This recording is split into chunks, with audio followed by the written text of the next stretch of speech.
Good morning, good afternoon, everyone, wherever you're located, and welcome to today's Center for Healthcare Strategies webinar, Building Connections Between Medical Respite Care and Permanent Housing Lessons from Orange County, California, made possible through support from the California Healthcare Foundation. I'm Meryl Schulman. I'm a Senior Program Officer at the Center for Healthcare Strategies, or CHCS, and I will be moderating today's webinar. This webinar is part of a series that focuses on building cross-sector partnerships between healthcare and homeless services organizations with the ultimate goal of supporting the health and housing needs of people who are experiencing homelessness. This webinar is informed by the work of a project called Partnerships for Action, which was also supported by the California Healthcare Foundation, and I'll share more about Partnerships for Action in a few slides. Before I review today's agenda, one quick housekeeping item.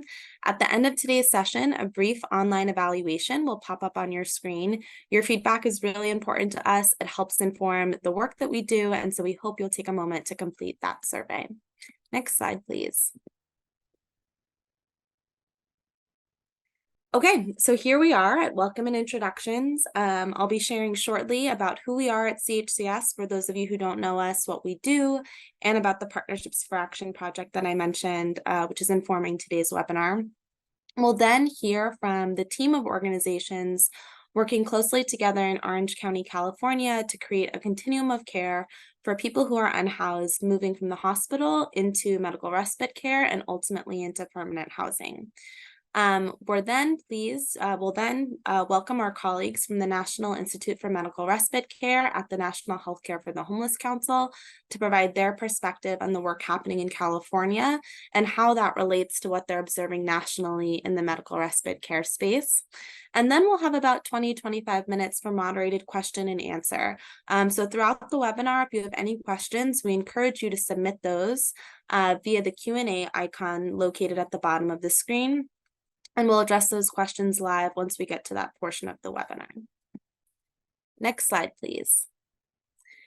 So as mentioned, I just wanted to share a little bit about the Center for Healthcare Strategies for those of you who don't know us.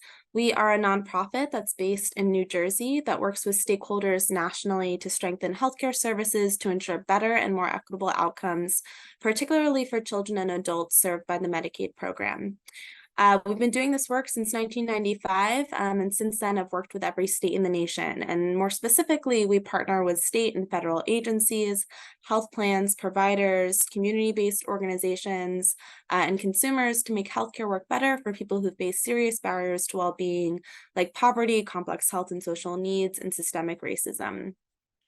More specifically, we work to advance more effective models of care delivery, more efficient policy and program design, and across all of our work, we focus on more equitable care and opportunities to address the obstacles that stand in the way of health equity for people facing the greatest disparities.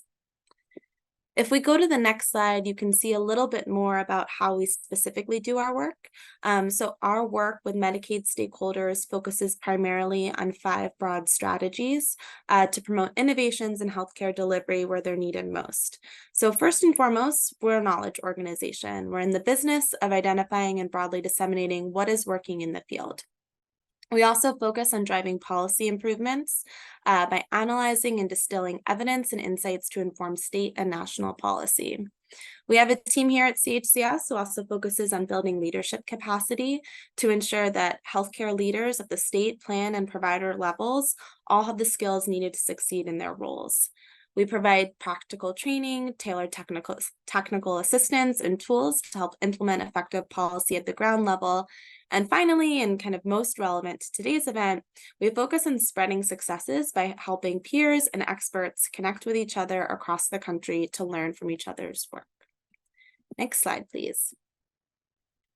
So before I introduce today's speakers, I just want to take a moment to talk about the project that is bringing us together today.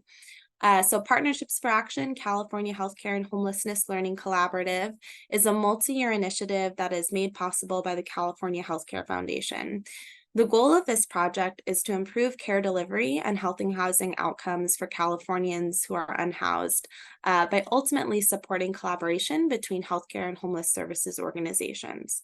As part of this project, which we're about halfway through, 8 cross-sector teams were competitively selected for participation, and they're each piloting different projects to improve the way that they work together and ultimately to innovate around care delivery for people who are experiencing homelessness in their communities. And so today you'll all be hearing from one of our teams that's located in Orange County, California.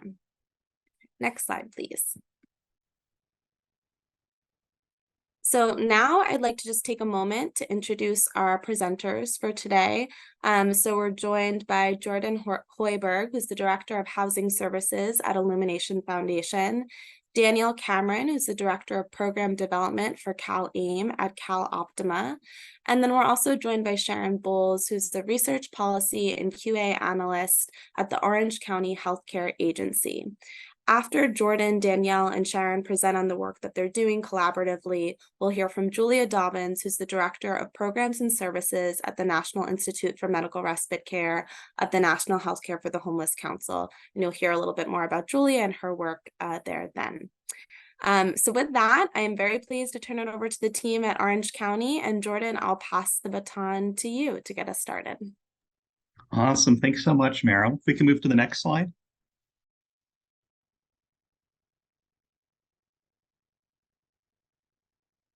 Are we on the next one? I still see slide number 3.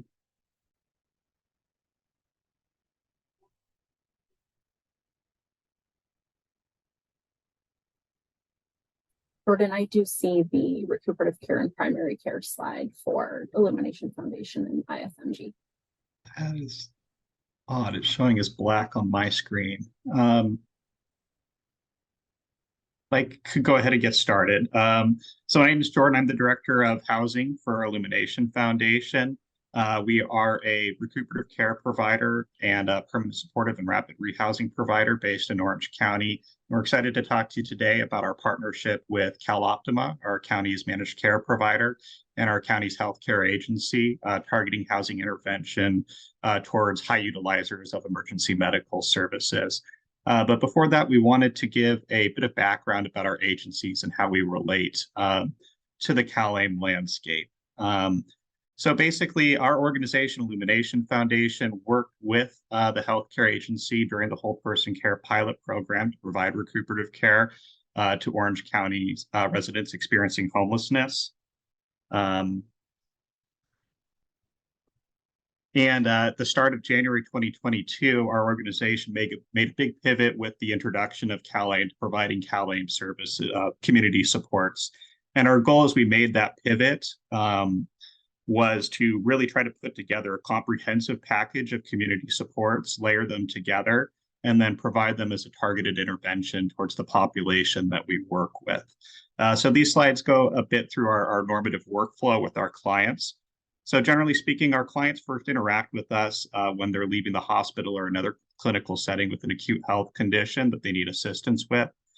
They come to us in our recuperative care setting. At the recuperative care setting, we really work on medical stabilization for them. So they work with our medical team as well as our case management team to stabilize from a medical perspective, and then also to obtain their vital documents and stabilize from a case management perspective. At that time, we also work on connecting our clients to 2 other community supports, which would be the community supports housing navigation, the community supports day habilitation.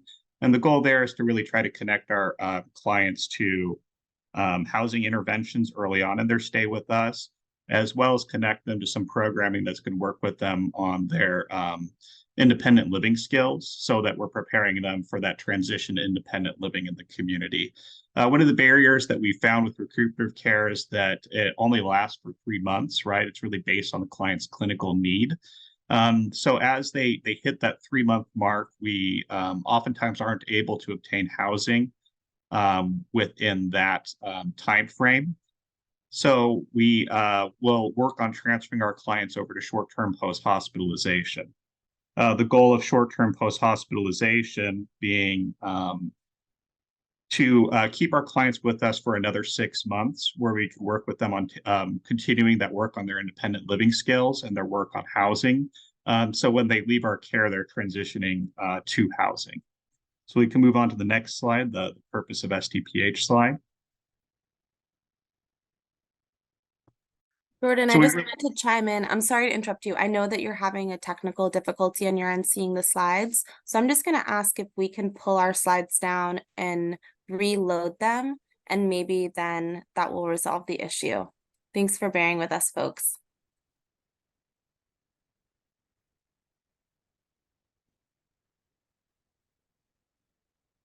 There we go. There we go. Okay. I guess, my apologies for that. It was flying in the dark there for a second. So thank you for that. So we can move on to the next slide. So, really our clients come to us in recuperative care. They stay with us for 3 months. They stabilize clinically and have their basics met. So they start working on a housing plan. We get them in our coordinated entry system. We get them their vital documents. We start engaging them on the independent living skills that they're going to need to make that transition to independent living.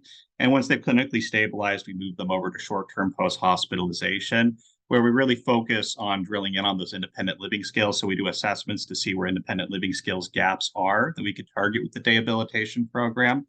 And we also really focus on the housing intervention at that time. It's usually around this point that we also start tapping into our deposit assistance, which is up to $5,000 of moving cost assistance that's provided through CalAIM. And preparing clients for that transition into housing and to our tenancy sustaining service. So as you can see, there's a total of, I believe it's 6 or 7 different community supports that we've contracted with CalOptima that we really try to provide as a cohesive package of services that assist the clients from day one when they're coming under our care after leaving the hospital, to 9 months later when they should be making that transition into housing, and using those community supports to remove some of the barriers that we traditionally dealt with, in particular, some of those deficits in independent living skills that people need for that independent living as they transition into housing out in the community, and some of those move-in barriers that we run into, which would be things like security deposits, holding fees, application fees, utility deposits, those high cost barriers that make it difficult for people to move into units. We can move on to the next slide.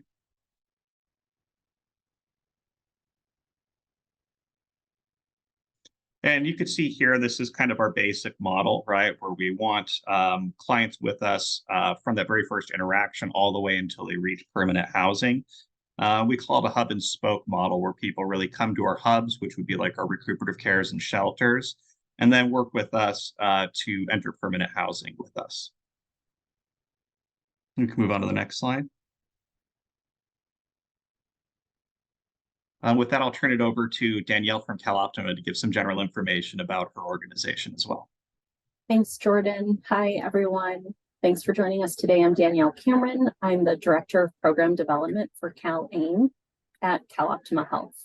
A little bit of background on CalOptima Health. It was created by our Orange County Board of Supervisors back in 1993 as a county organized health system.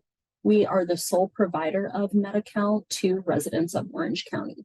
We operate independently under the leadership of a board of directors, and we cover 1 in 4 residents living in Orange County. So we are the single largest health insurer and cover almost 1 million individuals in Orange County.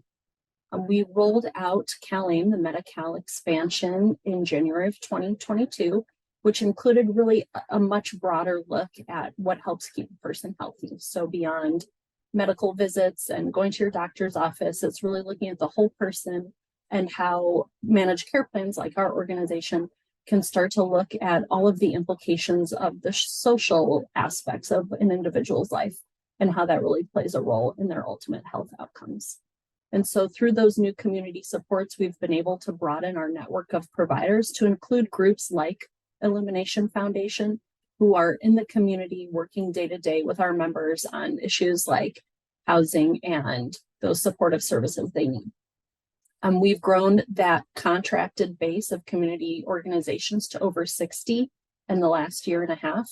And we're continuing really to build robust partnerships. So it's not just a one-way kind of contractual relationship, but it's our engagement in the continuum of care throughout Orange County that helps us be effective support providers for both our contracted community-based organizations and our members as a whole. Next slide, please. I'm turning it over to Sharon. Thank you, Danielle. Good afternoon for those on the East Coast and good morning to those on the West Coast. My name is Dr. Sharon Bowles. I work for the Orange County Healthcare Agency, and we currently receive over almost 200 different funding sources and participate in around 200 state and federal mandates. Our agency provides a range of services, including preventive services, public health services, behavioral health services. We work with those that are incarcerated, those that are disabled, older adults, and from 2017 to 2021, the healthcare agency served as the lead agency for the whole person care program, where we targeted this same population as we're working on now, high utilizers that were homeless or risk of homelessness in Orange County. And they also had to be CalOptima clients. They had to be receiving Medi-Cal through CalOptima.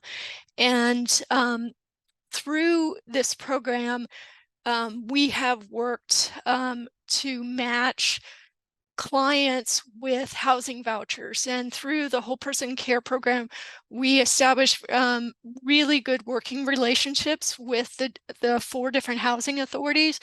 And because of the success of the whole person care program, we were able to get I think the Orange County Housing Authority told us 75% of the people referred to match to housing vouchers and ultimately housed.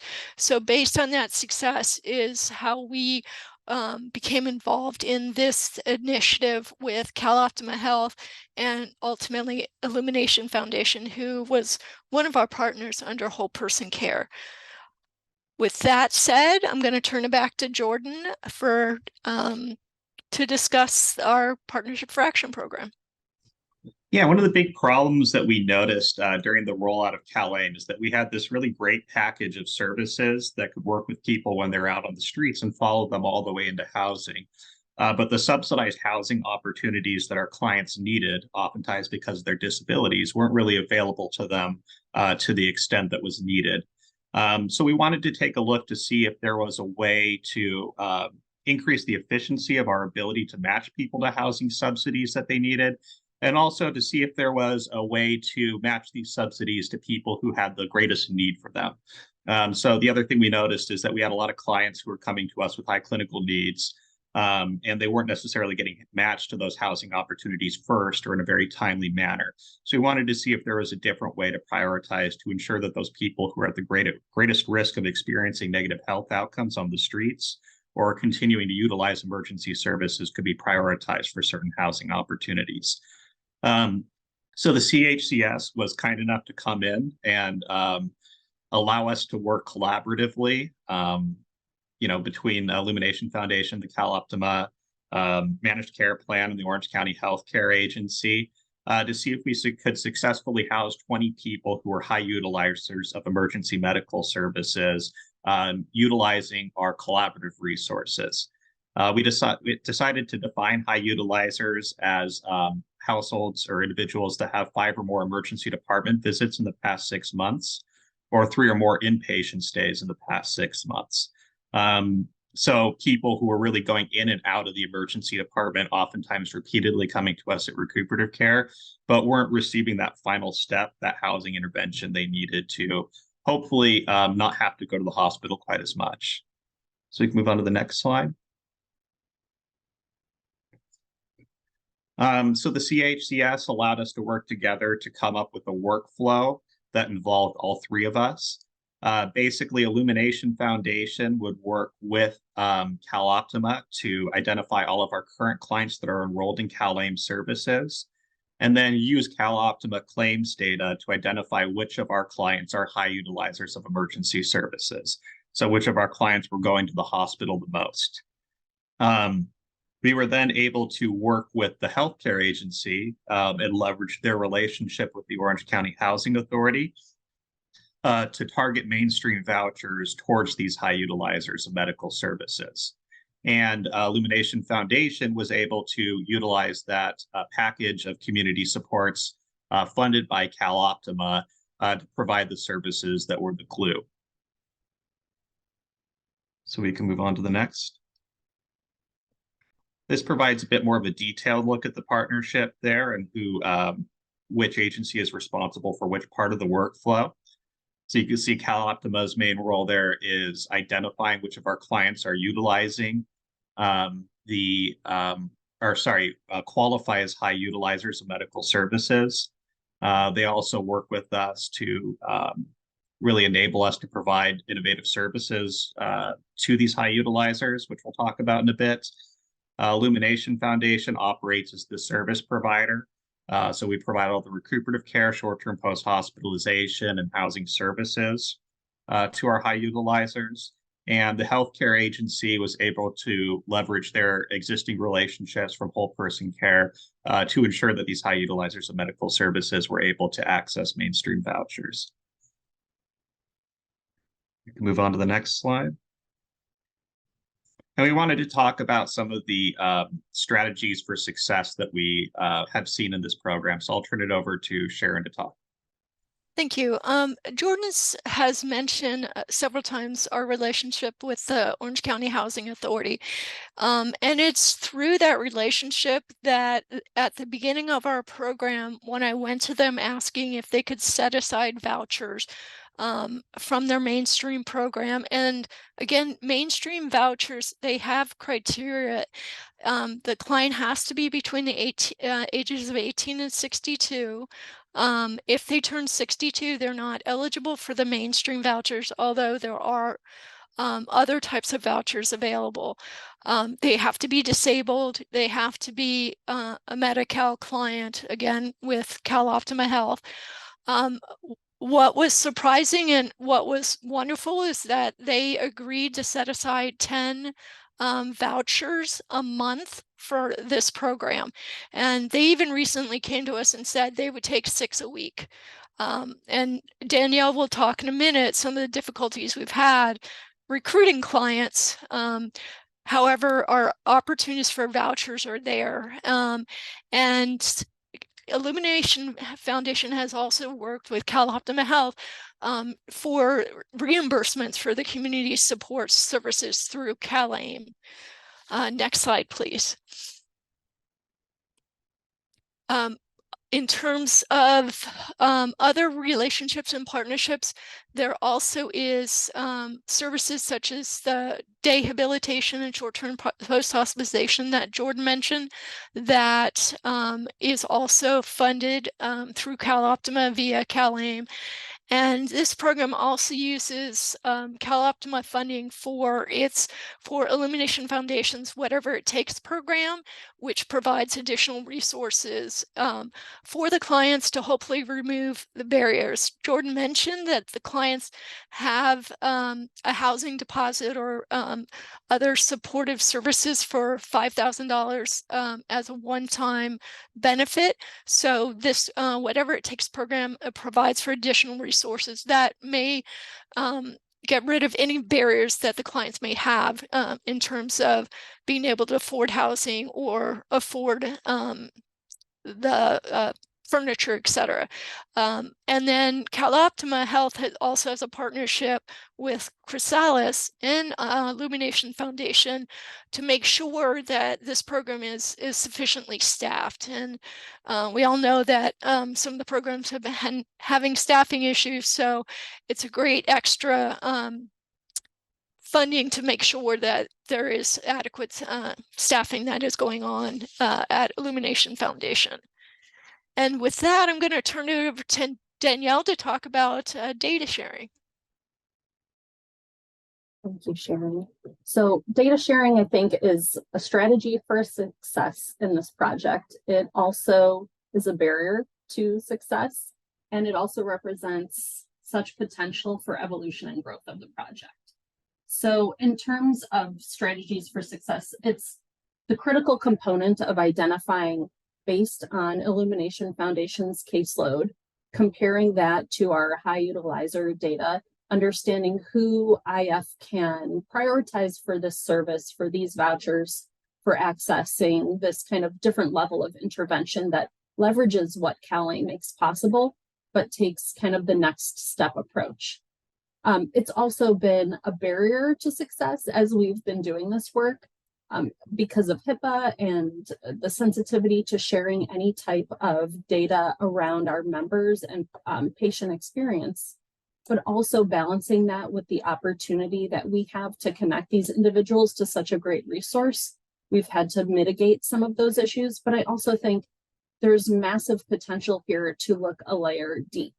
Not a layer deeper. Not only are we looking necessarily at, ED utilization and inpatient admissions, but we could look at so much more, and we could really begin to tailor the type of interventions that IF could provide that could go along with these vouchers that we're able to connect them to improve outcomes even further. So again, it's kind of fitting all pieces of the puzzle here. That's data sharing. Next slide, please. Back to Jordan. Yeah, one of the other benefits we see of this partnership is taking a look at how we deal with prioritizing people for housing subsidies in our county. So, traditionally, most of the housing opportunities available to people experiencing homelessness come through the coordinated entry system, which is, of course, mandated by HUD, that each COC have a coordinated entry system. Also, a lot of funding sources require housing providers to work with the coordinated entry system. And our coordinated entry system in Orange County operates in best practices, for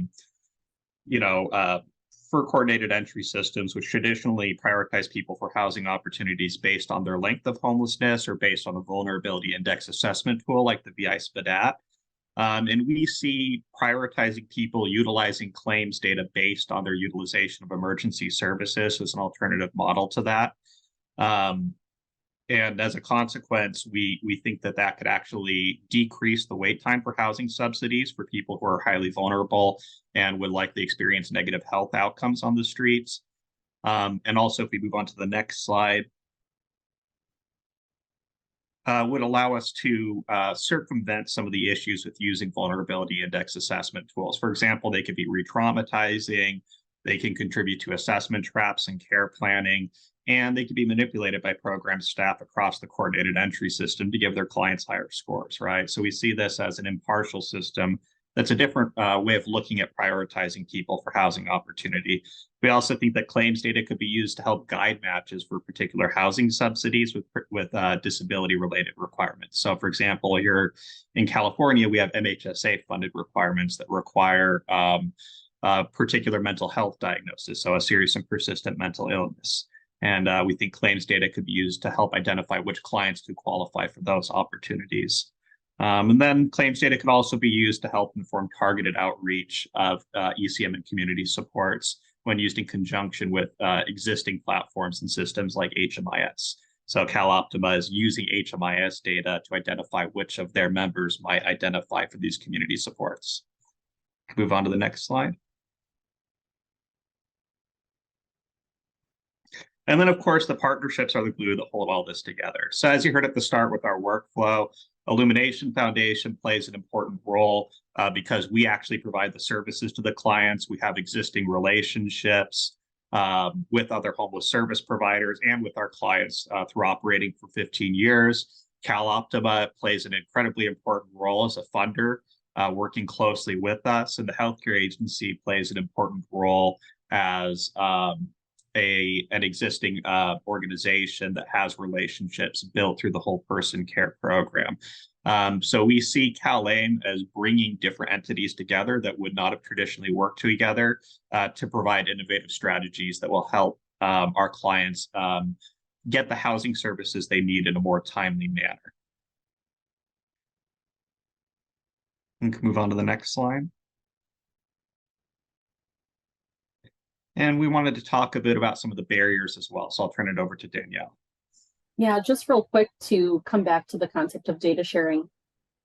One of the biggest barriers we've found in operating the program over the last year or so was some of the administrative issues around maintaining confidentiality of our members' data. And so we have to be very careful in terms of how much gets shared to which partners and in what situations. And so without the right, even legal agreements, we've had challenges in maintaining that kind of compliance. And so we've had to create workarounds so that it's protective of our members' data while still being able to share with Illumination Foundation kind of which of the clients in their caseload should be prioritized for this service. So it's really just created like an opportunity for us to look at data sharing between these different organizations really as a microcosm of the larger data sharing kind of issues within the county as we continue to integrate our managed care plan, which is the sole provider of Medicaid in Orange County, into the continuum of care, matching member data with our coordinated entry system. This project has just provided insight into kind of what challenges we could be facing as we continue to move forward in that integration. Next slide.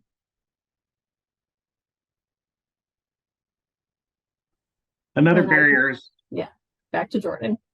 Another barrier has been, which Sharon referenced a little bit earlier as well, eligibility requirements for housing opportunities. So, one of the big benefits with the mainstream vouchers is that unlike permanent supportive housing opportunities, there is no chronic homelessness requirement. So for our clients who do have high medical needs, we're not stuck waiting a year for them to experience four periods of homelessness in 3 years to be able to match them to this housing opportunity. However, there are still some eligibility criteria that serve as a barrier to our clients. So one of the big ones is that voucher recipients are required to be citizens or have eligible immigration status due to federal legislation. And as Medi-Cal eligibility expands in California over the next couple of years, we anticipate serving more people who don't have citizenship or don't have eligible immigration status for these housing opportunities. So unfortunately, they're not going to qualify for a partnership like this.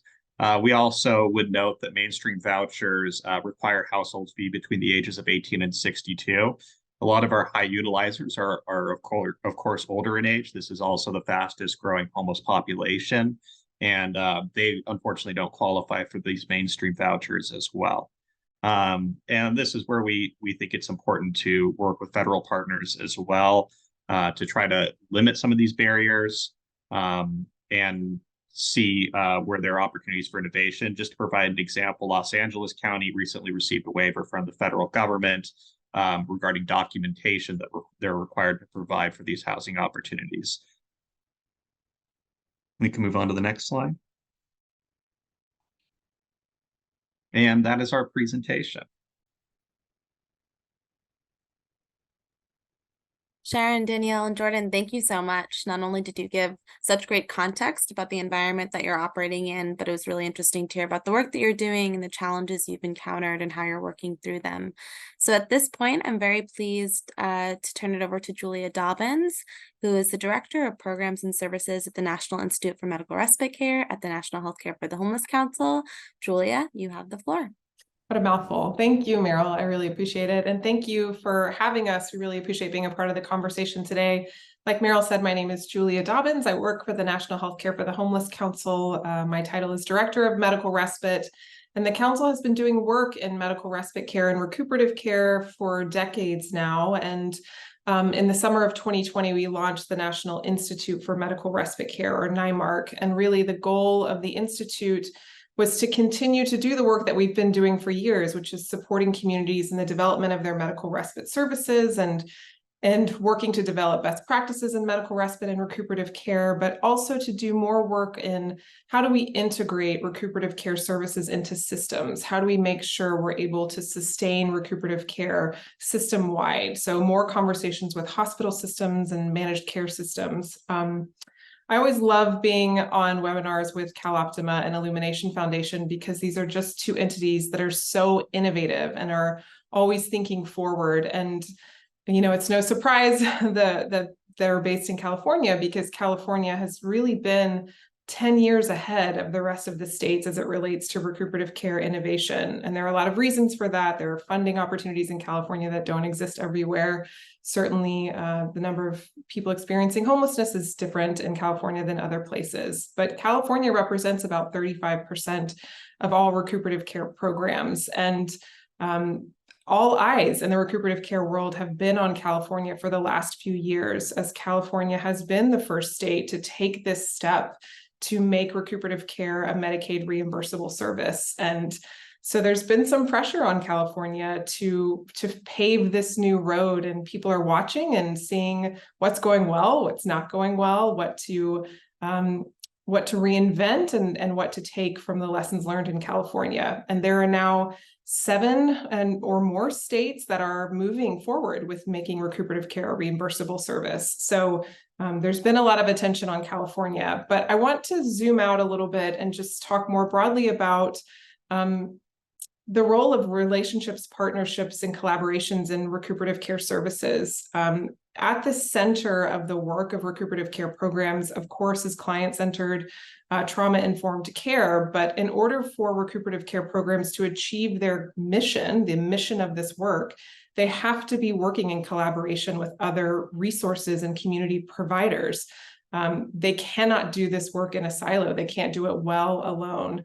Recuperative care programs are the connection. This was to Jordan's point, sort of the spoken hub piece here of connecting people to the resources that exist in their community. And I think as more and more communities understand what recuperative care is and are learning about the role of recuperative care, I see more so that in collaborations, recuperative care programs are educating community partners. So working with managed care plans and hospital systems to help achieve goals together. Those partnerships are so important to making sure that people don't fall through the cracks. And, recuperative care, I preach the gospel of recuperative care all day, every day. And we know at the end of the day, having a recuperative care program in your community is incredibly important in this continuum of healthcare for people experiencing homelessness, and it will not end homelessness alone. There can be a recuperative care program in every city in this country, and that will not change our homelessness challenge.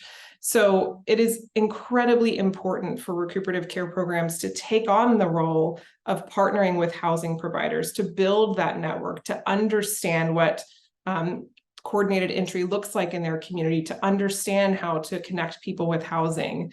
And that's a lot of the work that we do with recuperative care programs is, do you know your local COC? Do you understand the work that they're doing? Do you sit on those calls? Are you at the table? And understanding how recuperative care is an important step on this road into housing. So yes, recuperative care doesn't end homelessness, but it does move people closer to getting out of homelessness. It is a disruptor of the cycle of homelessness. In recuperative care, people have an opportunity to practice taking medications that might be new to them, practice a new medical device that they newly have, to work on goal setting, to work on self-management, to be in community, to be living in community maybe for the first time in a while. So recuperative care plays a really important role in this movement from homelessness or acute setting into housing. And it really is, like I said earlier, vitally important to the mission of medical respite care to have these partnerships with housing providers. And we have some really great resources on the NIMRC website that are specifically geared towards COCs and people who work in the housing world to help them understand what medical respite recuperative care is and how it fits. And then also resources that really help recuperative care programs understand the housing world, because we're not always speaking the same language. And I think that's part of the work for recuperative care programs to do, is figure out how to build that bridge. I could go on and on about this, but I will end there because I know we're tight on time. I will share some of those resources with Meryl, who will send them out to everybody. Thanks for having me. Thanks so much, Julian. Thanks for bringing this all together, right? Connecting us back to relationships. So at this point, I want to invite Sharon, Danielle, and Jordan to come back on the screen. I think we can drop the slides. And I'm going to ask folks to bear with us. We have a little less than 20 minutes and we have a bunch of questions. And so I'm going to do my best here to get through as many as possible. And thank you to everyone for submitting them.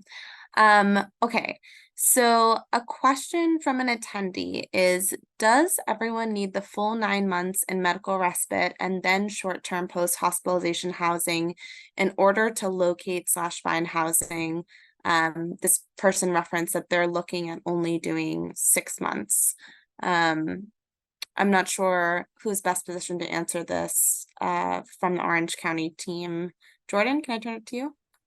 Yeah. So I think that the longer the intervention could be, the better. I would note that we want to keep recuperative care tied to the clinical need because that's what it's really there to address. And short-term post-hospitalization is designed to be a step down. The reimbursement rates are less. There's no clinical service involved. So it is a cheaper alternative for funders, but it ensures that the clients are able to stay with us so that we have that continuity of care. The clients are somewhere that they're secure so that they can continue to work on their care plan and so that we're able to continue to work on housing. We don't have data specifically with this partnership on how long it's taking people to move from entry into recuperative care into housing. Based on my experience, though, we do use a lot of that 9 months. So I really think the longer the intervention could be, the more likely you are to have success. And I would note that it takes a lot of time to build that rapport with clients. When they're in recuperative care, their care plans may not be as focused on housing. They may be focused more on the clinical need that is apparent when they're coming to us. So we're not even necessarily able to start on housing immediately a lot of the time.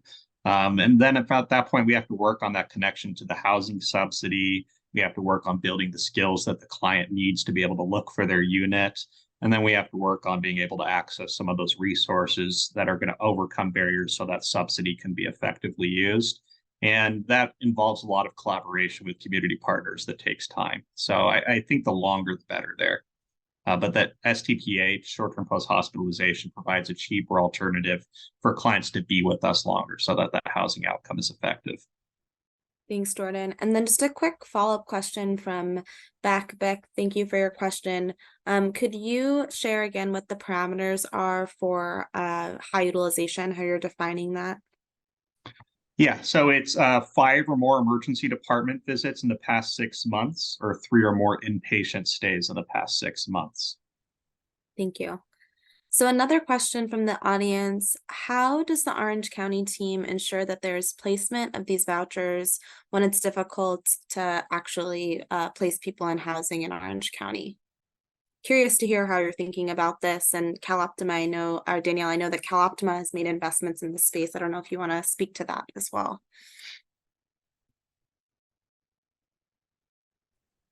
Yeah, I'll let Jordan speak directly to placing the individual vouchers because that's really the role they're playing. But I will add that, yeah, we recognize this is a huge challenge for all of our providers across the board. And we are making significant investment in the development of affordable housing and permanent supportive housing. Also in building the capacity of all of our housing navigation providers to build better relationships with landlords, and also through the United Way, Whatever It Takes program, providing landlord incentives, and also beyond what our housing deposits cover, funding for additional kind of costs associated with moving into a new home. And so we're trying to look at it from a number of different ways and how can we kind of support the whole county and kind of all of these different angles to help facilitate that still challenging issue. I'd just echo what Danielle says with some specific examples where the community supports housing navigation has allowed us to fund housing navigators that work out of the recuperative cares. So each client has a designated staff member that they're working with specifically on their housing plan. The deposit assistance has removed financial barriers. The Whatever It Takes fund that's available through HIP for our county removes some really unorthodox barriers. So like if a client has a past debt owed to a landlord that's causing them to get denied at apartments, right? Then Whatever It Takes is helping to pay for that. And then also using their HIP funding to increase the housing stock. So, we're applying with CalOptima to utilize some of that HIP funding to build our own housing we could house our clients at. And then they even used it to be able to help us with our staffing. So they've created a partnership with Chrysalis, which does workforce readiness, to be able to route some of Chrysalis's clients to staff our program. So one of the big barriers we have is adequate staffing and turnover, and our MCP has been even been able to help us address that to ensure that clients have that consistent high quality care that needs high levels of staffing. Thank you both. So folks are asking how many people have been housed thus far by this program? Yeah, so we've had 44 people housed between July 12th of 2022 and July 12th of 2023 out of a total 165 high utilizers identified. Awesome. And then Mary is asking, thanks Mary for this question, are your medical respite and short-term post-hospitalization housing facilities separate? We've actually done it both ways. In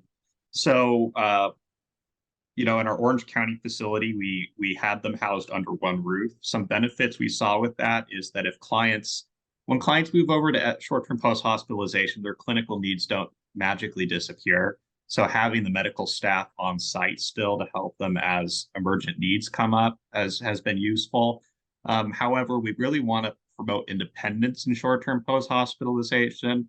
And our facilities where we've separated out recuperative care and short-term post-hospitalization, I think have really allowed us to promote that independence and kind of focus on different goals with clients. And I think it helps our clients too, because you're making a clear transition from recuperative care where you're working on one thing over to short-term post-hospitalization at a new facility with new staff where you're working with clients on something else. So I think it depends on what your needs are, but we see pros and cons to both models.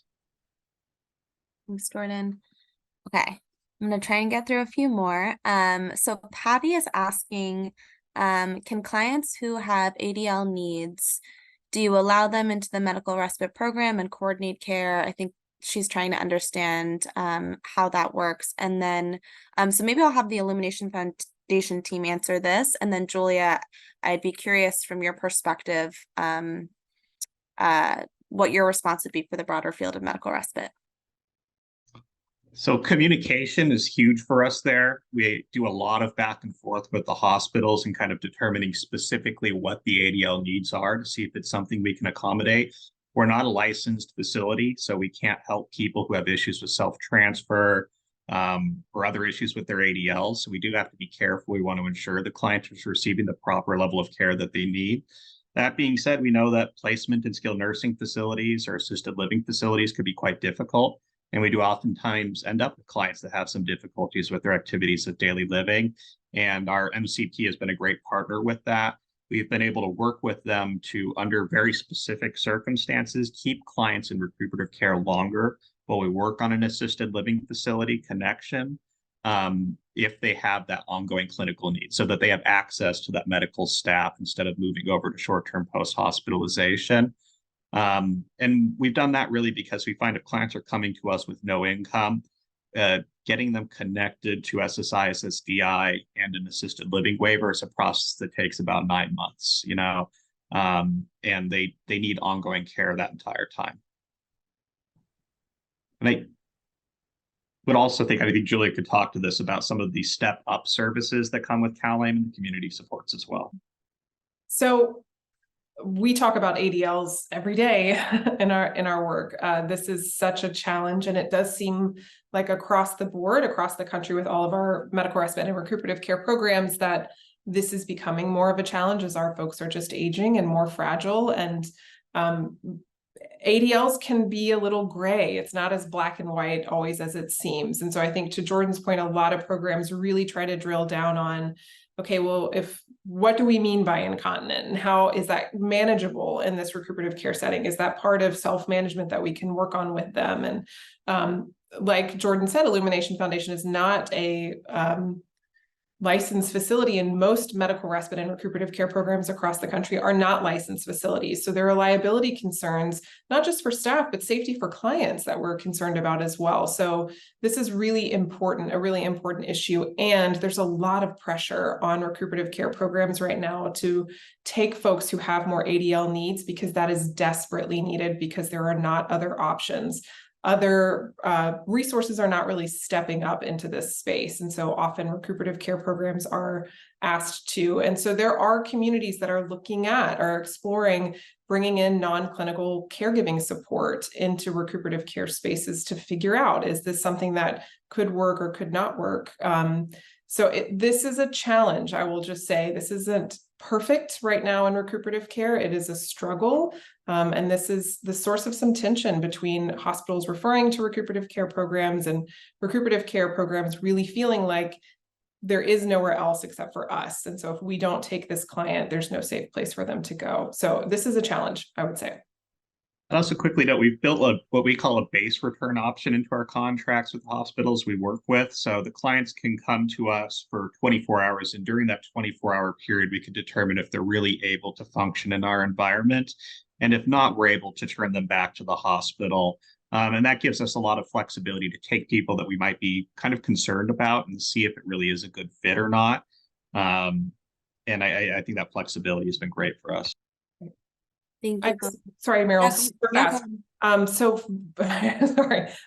There are communities that are looking into securing a skilled nursing stay and then planning for a recuperative care stay after that. So if they know that they can discharge into recuperative care, then the skilled nursing facility will take somebody for 2 or 3 weeks. And so there's some negotiation there of, to the skilled nursing facility, we know they have a recuperative care bed, but they need a couple of weeks in your facility before coming to recuperative care. That has been working well in some communities to help get folks a little closer to independence in their ADLs before coming to recuperative care.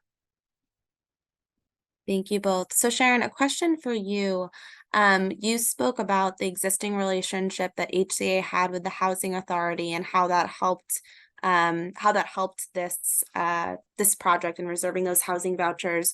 Can you speak to what you'd recommend to others who are looking to build that relationship with the Housing Authority to set up potentially a similar program? Yeah, and just it took time. It really was the whole through the whole person care program where we established a relationship with the different housing authorities, some stronger than others. It took meet and greets with the housing authority staff to explain what we were trying to do. It took time to develop the trust, and what spoke loudest to the Orange County Housing Authority, who we're still using, in particular, is the success in getting people housed. Because the housing authorities get vouchers based on their lease-up rates. And through the whole person care program, we were able to work with housing authorities so they got a lease-up rate of over 75%. It may even been closer to 90%. So that all their vouchers were taken essentially. And because of that, that allowed the housing authorities to get more vouchers.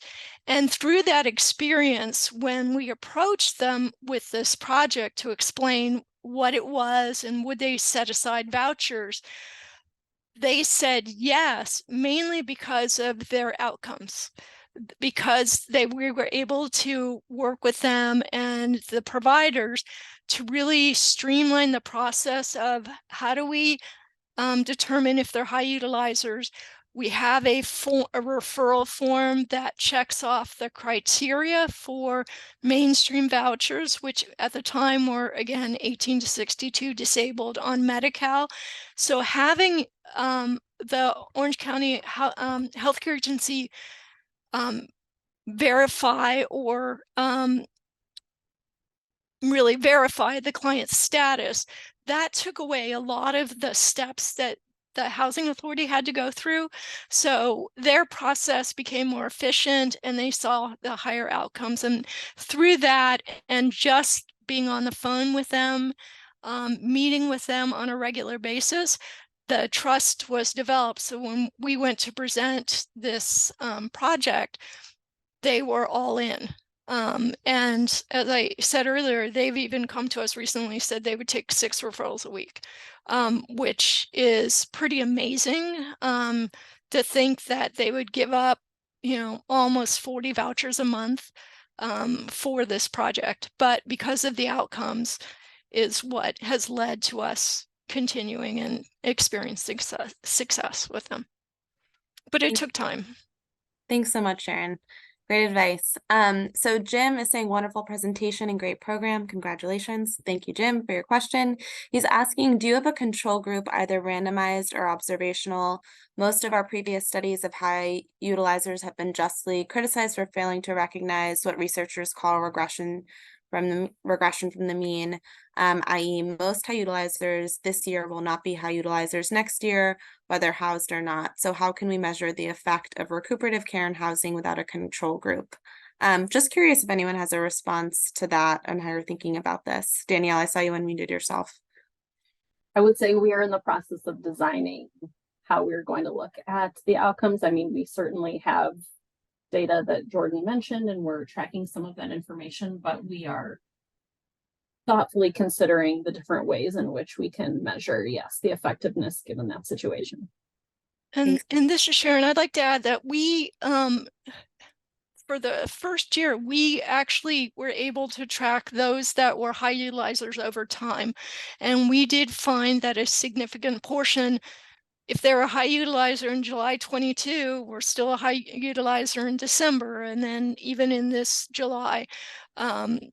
So the biggest issue was they would disappear and we'd have a hard time finding them, but yet they would still be turning up in the ERs or inpatient clinics. So we are able to tell or track how many have been high utilizers in the past as well. And it's probably 40%, maybe higher. Thanks, Sharon. So we have time for one more quick question. Is this program connected to your Continuum of Care's coordinated entry system? I could speak to that one. So this particular program is not connected to our coordinated entry system. And the reason for that is, specifically because we want to take a look at a different method of prioritizing people for housing based on their utilization of emergency services, which conflicts with our coordinated entry systems, prioritization policies. However, our agency does work with our coordinated entry system, and we add all of our clients into our coordinated entry system. And what we've done is when we're coming up with housing plans for clients, we'll try to identify if there's an opportunity through the coordinated entry system that they could be matched to in a timely manner. And if we think that's the case, then maybe we'll utilize these vouchers for somebody else, right? So a decent number of those 44 people who were actually housed outside of these mainstream vouchers with other opportunities through the coordinated entry system. So we do see it as kind of an all of the above approach, but these housing vouchers in particular are separate from the coordinated entry system. And this is Sharon, I'll just add something real quick. Our relationship with the Orange County Housing Authority, they determined that we did not need to go through coordinated entry for these vouchers in particular. However, I do know that other vouchers are required to go through coordinated entry. Great. Thank you all so much. So I'm going to quickly wrap us up. This was really a tremendous conversation. I'm sorry that we didn't get to all the questions that folks have, but if you have outstanding questions, don't hesitate to reach out to CHCS. I want to thank each of our presenters, Danielle, Jordan, Sharon, and Julia. Really appreciate you lending your time and your expertise. So we have a couple of additional resources. Some are out, some are on the horizon. We'll be having the second part of this series in a few weeks. And this work will focus on one of our other teams through the Partnerships for Action initiative that's located in the Central Valley of California. And it's a collaboration between a continuum of care, a few local managed care plans, and other community partners, and how they're actively identifying and addressing disparities within the coordinated entry system to ensure more equitable access to housing supports. So encourage you to join us for that conversation as well. CHCS, USC Street Medicine, and Allison Klerfeld of Klerfeld Consulting also recently released a toolkit on financial planning for street medicine providers in California. We will be hosting office hours as well on how best to leverage that toolkit. So encourage folks to join us for that on September 18th from 1 to 2 p.m. Pacific time. And then lastly, I'll just note that the California Healthcare Foundation has been supporting the development of a ton of really valuable resources at the nexus of homelessness and healthcare. And so if you're interested in exploring further on this topic, we encourage you to check out their website. But thank you again for joining us. We're a minute or so over. And of course, feel free to check out CHCS's website as well as we continue to disseminate more learnings from the Partnerships for Action initiative. Thank you everyone for being here and have a great rest of your day.